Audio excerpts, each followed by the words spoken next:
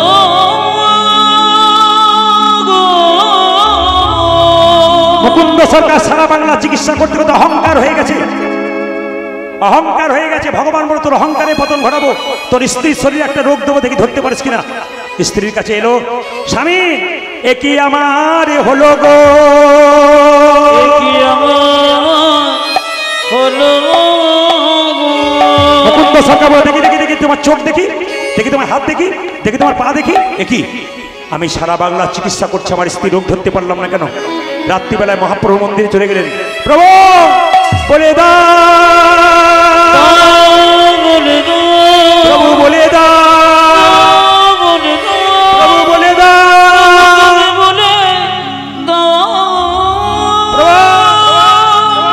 আমি সারা বাংলা চিকিৎসা করে আমার স্ত্রী রোগ ধরতে পারলাম না কেন? মহাপ্রভু আকাশবাণী করে বললেন, মুকুন্দ আমি যা ভেবেছিলাম তাই হয়েছে। সারা বাংলা চিকিৎসা করে তোমার ভেতরে অহংকার হয়ে গেছে। মুকুন্দ সরকার বলল, আমি ক্ষুদ্র জীব, কখন অহংকার হয় আমি জানি না, প্রভু কিছু ব্যবস্থা করো।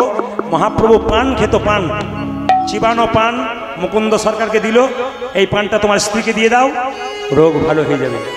আপনারা যারা লিপস্টিক নিয়েছেন তাদেরকে বলি নাই, অনেকে কিন্তু পান খান। আস্তে পান যারা খান, পান খাওয়া অপরাধ নয়। মহাপ্রভু সন্ন্যাসের আগে মধ্যে পান খেয়েছিল, সন্ন্যাসের পরে আর খাই নাই। পানের জন্ম কোথা থেকে মা? অমৃত থেকে, সমুদ্র থেকে অমৃত উঠেছিল, দেবতা ওষুধের মধ্যে মারামারি ছিল, এক ফোঁটা অমৃত মাটিতে পড়েছে, তার থেকে পান গাছের জন্ম হয়েছে। ও মায়েরা, পান কোথায় নেওয়া হয়? বিয়েতে। আর পান কোথায় দেওয়া হয়? পুজোতে। আচ্ছা বলবেন তো, আপনাদের বিয়ে হয়েছে, পান ঢাকা দেওয়া হয় কেন? জোরে বলুন। বলে অত যদি জানবো তোমার কেন ডাকবো? পান ঢাকা দেওয়া হয় কেন? পান হচ্ছে যোগ মায়া, মানে মেয়েটি পানটা সরিয়ে স্বামীর মুখ দেখে আমি তোমার তুমি আমার, এটা হয়ে যায়, মায়া পড়ে আস্তে আস্তে মায়া পড়ে যায়। এখন লক্ষ্য করুন, কিছু মনে করবেন না, আমি যে বাড়িতে বাসা ছিলাম গত কয়েকদিন আগে এক জায়গাতে বলেছি, পান সরালে স্বামী স্ত্রীতে মায়া পড়ে যায়। ভদ্রলোক বলছে, প্রদীপবাবু আপনি যে বললেন যে পান সরালে মায়া হয়, আমার 3টে ছেলে 3টে বউ মায়ায় নাই খালি ঝগড়া করে করে বেড়াচ্ছে। বললাম, কাকা বাবু কি করে মায়া থাকবে কেন? পান ঢাকা দেবার আগে রাস্তাতে কতবার দেখা হয়ে যাচ্ছে। আবার দেখবেন, কিছু মনে করবেন না, অপরাধ নেবেন না। আমার কাছে অনেকে আছে, প্রদীপবাবু মাদুলি আছে? বলে কেন? আমার বাবার আছে, অপরাধ নেবেন না। মাদুলি আছে বলে কেন? আমার স্ত্রী বিয়ের পর থেকে আমার দিকে তাকায় না, খালি। আমি বললাম, মাদুলি টাদুলি নাই, আসলে ক্যামেরাম্যান তোমার গন্ডগোল করেছে। এখানে ক্যামেরাম্যান নয়, কিন্তু বিয়েতে যে ক্যামেরা থাকে। একটু তাকাবেন, মেয়েটি যখন স্বামীকে মালা পরায়, ক্যামেরা শুভ দৃষ্টিতে কার দিকে হয়? স্বামীর দিকে। স্বামীকে মালাটা পরাচ্ছে, খুব প্রেম সে, হাসি মুখে নাই, লজ্জা মুখে স্বামীর দিকে তাকিয়ে যখন মালাটা পরাতে যাচ্ছে, খুব ভক্তি ভরে চোখের দিকে তাকিয়ে, তখন পাশ থেকে ক্যামেরাম্যান বলছে, এই দিকে তাকান।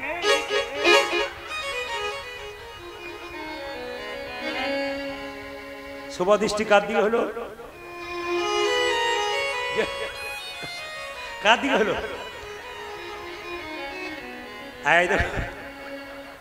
আমার মা বলে দিয়েছে ক্যামেরাম্যানের দিকে। না না, কীর্তনে যে কত মজা আছে। আবার কিছু মনে করবেন না, আপনাদের দিকে নাই, আমাদের দিকে আছে। মুরগির মাংসের দোকান খুলেছে, লিখেছে শ্রীকৃষ্ণ ব্রয়লার সেন্টার। কত অধঃপতন এসছে আমাদের, দেখুন। হ্যাঁ, আবার দেখবেন, কিছু মনে করবেন না, জুতোর দোকান খুলেছে, লিখেছে চৈতন্য শু হাউস। মানে ওপরে প্যাকেটে ওপরে প্যাকেটে চৈতন্য লেখা আছে, ভেতরে জুতো লেখা আছে, জুতো ভরা আছে। বেটা যে বিক্রি করছে তারও চৈতন্য নাই, আর যে কিনছে তারও চৈতন্য নাই। আবার আমি কয়েকদিন আগে বিয়েতে গিয়েছিলাম, আমাকে বললো যে নিরামিষ হবে, অসুবিধা নাই। আমি গেলাম, যেই না বসেছি, আমার খুব পরিচিতি মানুষ, বসেছি, তখন বললো নিরামিষ প্রদীপবাবু, কোনো অসুবিধা নেই। আমি দেখলাম সব কিছু দেখলাম, মেনু চার্টটা এলো, সঙ্গে সঙ্গে দেখছি লেখা আছে রাধা বল্লভী। আপনাদের হয় না? জোরে বলুন, হয় না? কি নাম বলুন তো? রাধা বল্লভী। তারপরেরটা শুনে আমি কিন্তু চলে এলাম, তার নিচে লেখা রয়েছে চিকেন কাটলেট অথবা মটন কাটলেট। মানে রাধা বল্লভী, রাধাকে সম্মান দিলাম, নিচে চিকেন। অধঃপতন আমাদের, এগুলো আমাদের অধঃপতন, এগুলো লজ্জা, এগুলো ঘৃণা, এগুলো ধিক্কার, এগুলো ছি ছি ছি। হাসছেন আপনারা যারা খান, যারা তৈরি করছে তাদের কাছে নিবেদন রইল, যারা করাচ্ছেন তৈরি, রাধা বল্লভীর নিচে চিকেন কাটলেট, ছি, অধঃপতন কত! এত এত জাতি পৃথিবীতে রয়েছে, ধর্মের সঙ্গে খাবারের মিল আছে, কিন্তু আমিষের নাই। আমাদের আছে, অন্য জাতির নাই। সবচেয়ে লজ্জার ব্যাপার এইটাই, অন্য কিছু না। আবার দেখবেন ধূপকাঠির প্যাকেট, রাধাকৃষ্ণের ছবি, প্যাকেট শেষ হলো, ছবি ভাসছে কোথায়? নর্দমাতে। লজ্জা আমাদের। আবার তাকাবেন, এখন আপনারা দুর্গা পুজো দেখতে যান, কি দেখতে যান? প্যান্ডেল দেখতে যান না ঠাকুর দেখতে যান? জোরে বলুন, হিম্মত করে বলুন, কি দেখতে যান? কি দেখতে যান? প্যান্ডেল দেখতে যান। আমি একটা জায়গায় গান করতে গেছিলাম দুর্গা পুজোতে, দেখতে পাচ্ছি একজন অন্য জাতির মানুষ দাঁড়িয়ে আছে, নাম করব না, তিনি বলছেন প্রদীপবাবু খুব তো কীর্তন করছেন, আমি অন্য জাতির লোক হলে আপনার কীর্তন কিন্তু ফলো করি আমি, কিন্তু আপনাকে আজকে দাঁড়িয়ে উত্তর দিতে হবে। বললাম কি, তাকিয়ে দেখুন কি দেখলাম, বিরাট বড় প্যান্ডেল, লোকের ভিড় প্রচুর, প্রত্যেকটি হিন্দু জাতির কোনো লজ্জা নাই, নির্লজ্জের মতো দেখছে, কেউ প্রতিবাদ করছে না, কেউ আবার ছি বলে যাচ্ছে না, ঘৃণা বলে যাচ্ছে না, ধিক্কার দিয়ে যাচ্ছে না, বাচ্চাকে দেখাচ্ছে, নিজে দেখছে, একবারও বলছে না এটা কিরকম হলো। দেখতে পেলাম থিম করেছে মা দুর্গা, ছোট্ট করে নিচে, ওপরে বিরাট বড় পর্দা করে থিম করেছে কি, শিব স্কুটি চালাচ্ছে, মা দুর্গা তার পেছনে হাত দিয়ে বসে আছে। হাসবেন না, লজ্জার ব্যাপার। মা দুর্গা শিব স্কুটি চালাচ্ছে, মা দুর্গা বৈষ্ণব কানে হাত দিচ্ছে কেন? এগুলো তাদের শুনলেও পর্যন্ত অপরাধ, বলা তো দূরের কথা। মা দুর্গা শিবের পেছনে হাত দিয়ে আছে, শিব স্কুটি চালাচ্ছে। অন্য জাতের লোকটা আমাকে জিজ্ঞেস করলো, প্রদীপ বাবু কেমন পড়াশোনা করেছেন? আপনাদের ধর্মে কোন জায়গায় লেখা আছে যে শিব স্কুটি চালায়, মা দুর্গা তার পেছনে হাত দিয়ে বসে থাকে? আমি বললাম সত্যি আমি আপনার কাছে হেরে গেলাম, আমার খুব লজ্জা লাগছে, আমার কিছু বলার নেই, আপনার কাছে আমি ক্ষমা চাইলাম, এই প্রশ্নের উত্তর আমার দেওয়ার নেই। এই প্রশ্নের উত্তর যদি মানুষের যেদিন বিবেক জাগবে, যেদিন চৈতন্য জাগবে, সেই দিন আমি আপনাদের বলবো ধর্ম নিয়ে ছেলে খেলা নয়।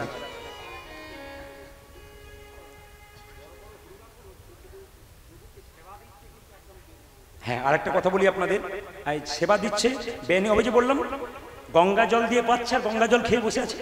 আপনাদের একটা কথা বলে রাখি, দক্ষিণ চব্বিশ পরগনা নয়, প্রায় জায়গাতে কার্তিক পুজো করছে মায়েরা, কার্তিক পাবার জন্য।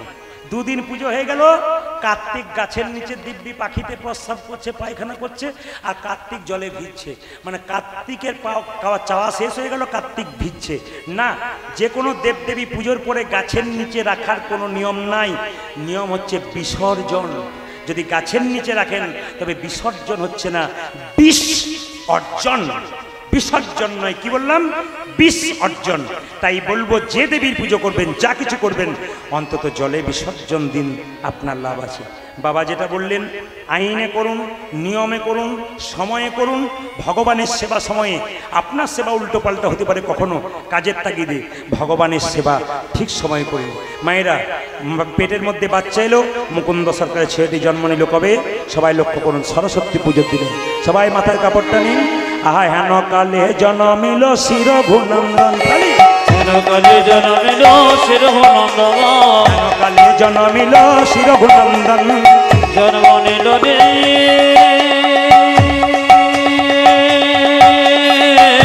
হরি বল।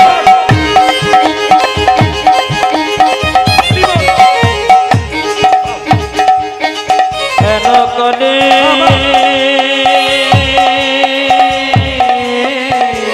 উলধ্বনি, সবাই উলধ্বনি।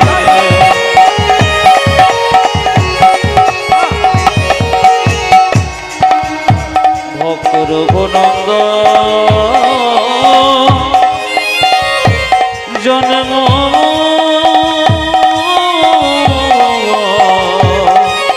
নীল রে, রঘুনন্দ মুকুন্দ দাসেরি তাহা আনন্দিত, মুকুন্দ দাসেরি তাহা আনন্দিত, মুকুন্দ দাসেরি তাহা আনন্দিত, মুকুন্দ প্রেমের তাহা আনন্দিত। আনন্দ ধরে না, আনন্দ ধরে না, আনন্দ ধরে না, আনন্দ ধরে না, মুকুন্দ দাসের মনে আনন্দ ধরে না, মুকুন্দ দাসের মনে আনন্দ ধরে না, মুকুন্দ দাসের মনে পুত্রের বদন হেরে, মুকুন্দ দাসের মনে পুত্র বদন হেরে, মুকুন্দ দাসের মনে পুত্র বদন হেরে, মুকুন্দ দাসের মনে পুত্র বদন হেরে, মুকুন্দ দাসের মনে পুত্র বদন হেরে, আনন্দ ধরে না, মুকুন্দ দাসের আজে আনন্দিত, আনন্দিত। বাচ্চা জন্ম দিলে মধু দিতে হয়, তাই তো? কিন্তু মধু দেওয়ার নিয়মটা আলাদা। মধু দেয় কেন? মিষ্টি মিষ্টি কথা বলবে, ওই জন্য নয়। বাচ্চা জন্ম নিয়ে মায়ের দুধ পান করতে পারে না, ওই জন্য মধু দেয়। মধু দেওয়ার নিয়ম দুবার। কখন কখন? আতুর ঘর থেকে নিয়ে যাবেন, স্নান করিয়ে ভগবানের মন্দিরে দেবেন, আর যখন ছেলের অন্নপ্রাশন হবে তখন দেবেন। মধু তো কেনার পয়সা আছে, কিন্তু দোকান বন্ধ সরস্বতী পুজোর দিন। দুই কানে শোনা এলো মধুর হরিনাম, দুই কানে শোনা এলো মধুর হরিনাম, দুই কানে শোনা এলো মধুর হরিনাম, দুই কানে শোনা এলো মধুর হরিনাম, হরিনামে শোনালো, হরিনামে শোনালো, হরিনামে শোনালো, হরিনামে শোনালো, সংসারের কথা শোনার আগে হরিনামে শোনালো, সংসারের কথা শোনার আগে হরিনামে শোনালো,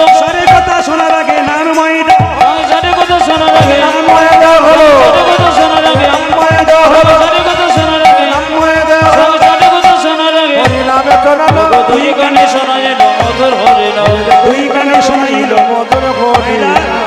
ছেলের নাম কি রাখলো? রঘুনন্দন। কিন্তু আমাদের ছেলের কি নাম রাখি? পরশু যেখানে গাইছিলাম দুটো ছেলে সামনে বসে আছে, জিজ্ঞেস করলাম কি নাম? বলছে আমার নাম আপেল, ওর নাম আঙ্গুর। বললাম তোর বাবাকে আর ফলের বাজারে যাওয়ার দরকার হবে না, নাম রেখেছি। নাম রাখবেন কি? নারায়ণ, কৃষ্ণ, বিষ্ণু। কেন? নারায়ণ নাম রেখে অজামিল গিয়েছিল কোথায়? স্বর্গে। তাই মায়েরা কি করলো?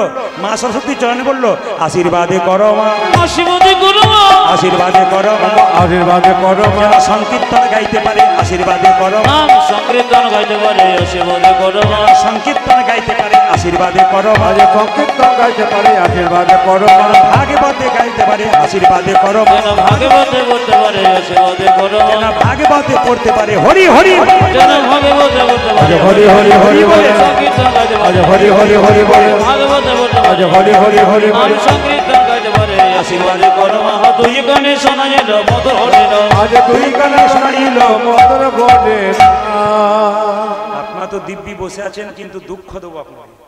কি বলুন তো, আমি 10:30 টাইম নিয়েছিলাম, দাদা বলেছিল যে 11টা আপনাকে করতে হবে। ঘড়ির দিকে তাকান, ও ছুঁয়ে দিয়েছে। ওই জন্য 6টা থেকে কটা থেকে 7টা থেকে 8, মানে আমি যখন থেকে এসছি আর এরা যখন থেকে এসছে এদের দাম নাই, এদের কোনো দাম নাই। আচ্ছা আচ্ছা, মানে আপনি রান্না করবেন, আপনার হাঁড়ি কড়াইগুলো কোনো দাম নাই, আপনারই দাম আর কি। হাঁড়ি কড়াই না নিয়ে একদিন রান্না করে দেবেন, তাহলে খুব খুশি হব আর কি। যদি বলো রাধা মাধব কি, শ্যাম সুন্দর কি, সংক্ষেপে বলে দিই, রঘুনন্দন গোপীনাথকে নাড়ু খাওয়ালো, তার বাবা দেখতে পেল অর্ধেকটা নাড়ু, ছেলে বাবার মাথায় হাত দিল, গোটা নাড়ু পেল। আজকে কিন্তু এক থালা বাতাসা দিয়েছে সামান্য।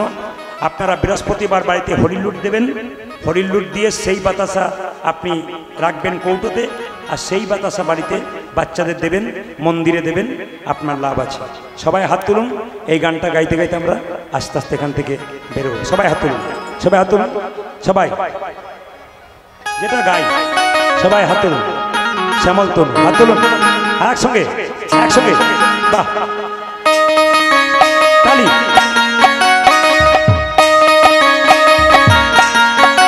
ধ্বনি।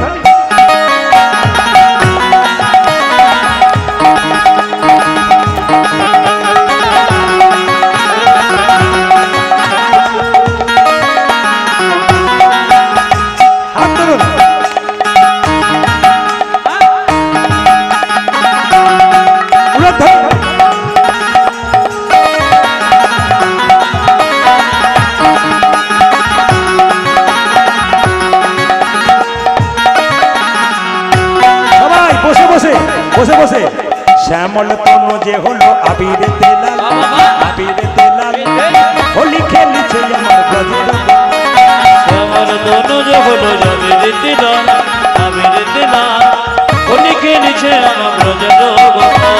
শ্যামল তনু যে হলো আবিরে তেলাল, আবিরে তেলাল, হোলি খেলিছে আমার ব্রজের গোপাল। বুঝাতে শ্যামল তনু যে হলো আবিরে তেলাল, আবিরে তেলাল, হোলি খেলিতে জামা ব্রজের গোপাল। সাথে লইয়ে শ্রীরাম সুদান যত না রাখা, ওগো সাথে লইয়ে, সাথে লইয়ে, সাথে লইয়ে শ্রীরাম সুদান যত না রাখা, সাথে লইয়ে, হ্যাঁ সাথে লইয়ে, হ্যাঁ সাথে লইয়ে শ্রীরাম সুদান যত না রাখা, সাথে লইয়া শ্রীরাম সুদান যত না রাখা, হোলি খেলিছে আমার ব্রজের গোপাল। আজ শ্যামল তনু যে হলো আবিরে তেলাল, আবিরে তেলাল, হোলি খেলিছে আমার ব্রজের গোপাল। শ্যামল তনু যে হলো আবিরে তেলাল, আবিরে তেলাল, হোলি খেলিতে জামা ব্রজের গোপাল। রাধারে রং দেবে বলে ধরিল পিচকারি, ধরিল পিচকারি, লাল রঙে রাঙাইল নীল রঙে। ওগো রাধারে রং, রাধারে রং, রাধারে রং দেবে বলে ধরিল পিচকারি, ধরিল পিচকারি, লাল রঙে রাঙাইল নীল রঙেশ্বরে। রাধারে রং দেবে বলে ধরিল পিচকারি, ধরিল পিচকারি, লাল রঙে রাঙাইল নীল রঙে। বুঝাতে রাধারে রং দেবে বলে ধরিল পিচকারি, ধরিল পিচকারি, লাল রঙে রাঙাইল নীল রঙের শাড়ি। রাধা বলে রং দিও না দোহাই নন্দলাল, আজ রাধা বলে রং দিও না দোহাই নন্দলাল, রাধা বলে রং দিও না দোহাই নন্দলাল। বুঝাতে রাধা বলে রং দিও না দোহাই নন্দলাল, হোলি খেলিছে আমার ব্রজের গোপাল। তাই গো হরিব শ্যামল তনু যে হলো আবিরে তেলাল, আবিরে তেলাল, হোলি খেলিছে আমার ব্রজের গোপাল। উঠানে শ্যামল তনু যে হলো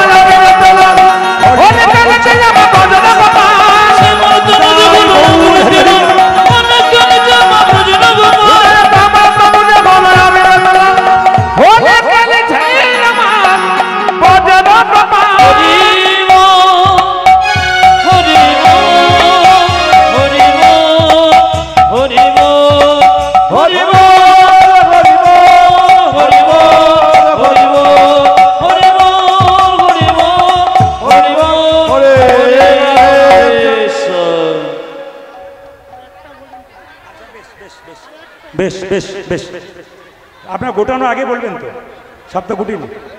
আচ্ছা, একটা কৃষ্ণ বলেই আপনাদের কমন গান, হাত তুলুন আনন্দ করে দেখুন, মিউজিকের মাধ্যমে, মিউজিকের মাধ্যমে একসঙ্গে মাইকগুলো ঠিক করুন। Hello testing. জয় নিতাই, জয় নিতাই, হাত তুলুন। জয় নিতাই। দিন তোর আনন্দে যাবে নাকি? দিন তোর আনন্দে যাবে? আচ্ছা, দিন তোর আনন্দে যাবে হোক। বেশ, হাত তুলুন।